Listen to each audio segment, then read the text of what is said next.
Hey guys, welcome back to my channel. Guys, നമുക്ക് ഇന്നൊരു junk journal ചെയ്യാം.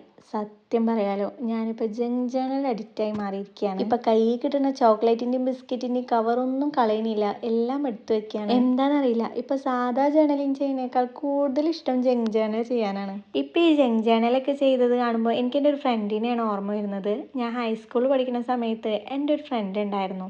അവൾക്കുണ്ടായിരുന്നു ഇതേപോലെ ജങ്ക്സ് എല്ലാം കളക്ട് ചെയ്യുന്ന ഒരു സ്വഭാവം. അവൾക്ക് കിട്ടുന്ന ഒരു ചെറിയ മിഠായിയുടെ കവറ് വരെ അവൾ സൂക്ഷിച്ചെടുത്ത് വെക്കുമായിരുന്നു. എന്തിനാണെന്ന് ചോദിച്ചാൽ അവൾ പറയും അത് അവളുടെ ഒരു ഹോബിയാണെന്ന്. സത്യം പറഞ്ഞാൽ അന്നൊക്കെ ഞങ്ങൾ അവളെ ആക്രി എന്ന് വിളിച്ചിട്ടായിരുന്നു കളിയാക്കിയിരുന്നത്. ഞങ്ങൾ 10th എത്തിയ സമയത്ത് ഒരു കമ്പൈൻ സ്റ്റഡിക്ക് അവളെ വീട്ടിൽ പോയപ്പോഴാണ് അവളുടെ ഈ ഭ്രാന്തിന് ഇത്രയും ഭംഗിയുള്ള കാര്യം ഞങ്ങൾ അറിഞ്ഞത്. 3 വർഷമായിട്ട് അവൾ കളക്ട് ചെയ്ത ജങ്ക്സിൻ്റെ കളക്ഷനാണ് അവളെന്ന് ഞങ്ങൾക്ക് കാണിച്ചു തന്നത്. ഞങ്ങൾക്ക് പോലും ഓർമ്മയില്ലാത്ത എത്രയോ കാര്യങ്ങൾ ഞങ്ങൾ അവളുടെ ജേണലിംഗ് ബുക്കിൽ കണ്ടു. അന്നാണ് ഈ ജങ്ക് ജേണൽ ഞാൻ ആദ്യമായിട്ട് കാണുന്നത്.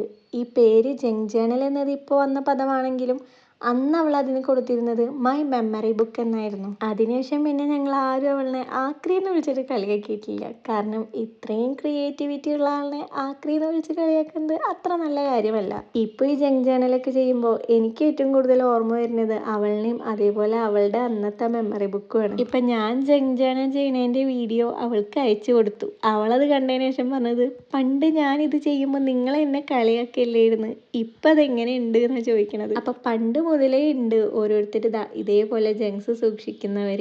ഇന്നതൊരു ട്രെൻഡായി മാറിയെന്ന് മാത്രം. ശരിക്കും പറഞ്ഞാൽ ഇതൊക്കെ ഒരു രസമല്ലേ? കുറേ കാലത്തിന് ശേഷം എടുത്തു നോക്കുമ്പോൾ നമുക്കൊരു നൊസ്റ്റാൾജിയ അടിക്കില്ലേ? എനിക്കും ഉണ്ടായിരുന്നു ഇതേപോലെ കുറേ ഹോബീസ്.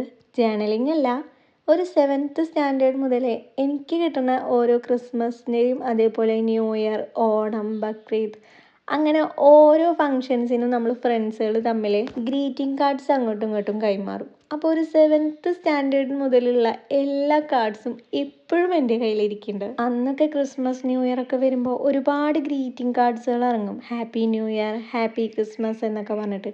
അത് ഏറ്റവും ചെറിയ സൈസ് മുതൽ ഏറ്റവും വലിയ സൈസ് വരെ ഉണ്ട്. അങ്ങനെ ഓരോരുത്തരും എനിക്ക് തന്ന കാർഡ്സ് ഇപ്പോഴും ഞാനത് സൂക്ഷിച്ചെടുത്ത് വെച്ചിട്ടുണ്ട്. ഇന്ന് നമ്മൾ ഗ്രീറ്റിംഗ്സ് അയക്കുന്നത് വാട്സപ്പിലൂടെയാണ്, പക്ഷേ അന്നതെല്ലാം നമ്മളൊരു ഗ്രീറ്റിംഗ് കാർഡിലൂടെയാണ് കൊടുത്തിരുന്നത്. നൊസ്റ്റാൾജിയ പറഞ്ഞ് നമ്മളിവിടെ എന്താ ചെയ്യുന്നതെന്നുള്ള കാര്യം വരെ മറന്നുപോയി. അപ്പം നമ്മൾ ഡാർക്ക് ഫാൻറ്റസിയുടെ ജങ്ക് ജേണലാണ് ചെയ്യുന്നത്. എനിക്കിങ്ങനെ ജങ്ക് ജേണൽ 2 പേജിലും ഫുള്ളായി നിൽക്കുന്നത് കാണാൻ ഭയങ്കര ഇഷ്ടമാണ്.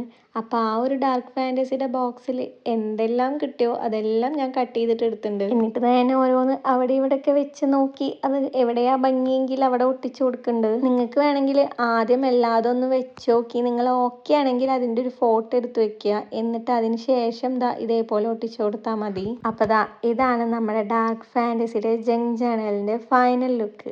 അപ്പം എങ്ങനെയുണ്ട്? നിങ്ങൾക്ക് ഇഷ്ടപ്പെട്ടോ? സത്യം പറഞ്ഞാൽ ഇത് കഴിച്ചതിനേക്കാൾ കൂടുതൽ ഫീൽ കിട്ടുന്നത് ഇങ്ങനെ ജങ്ക് ജേണൽ ചെയ്ത് കാണുമ്പോഴാണ്. അപ്പോൾ ഈ വീഡിയോ നിങ്ങൾക്ക് ഇഷ്ടപ്പെട്ടെങ്കിൽ ലൈക്ക്, കമൻ്റ് ഒന്നും മറക്കല്ലേ. അതേപോലെ നിങ്ങളുടെ ഫ്രണ്ട്സിനും കൂടിയും ഷെയർ ചെയ്യാൻ മറക്കരുതേ.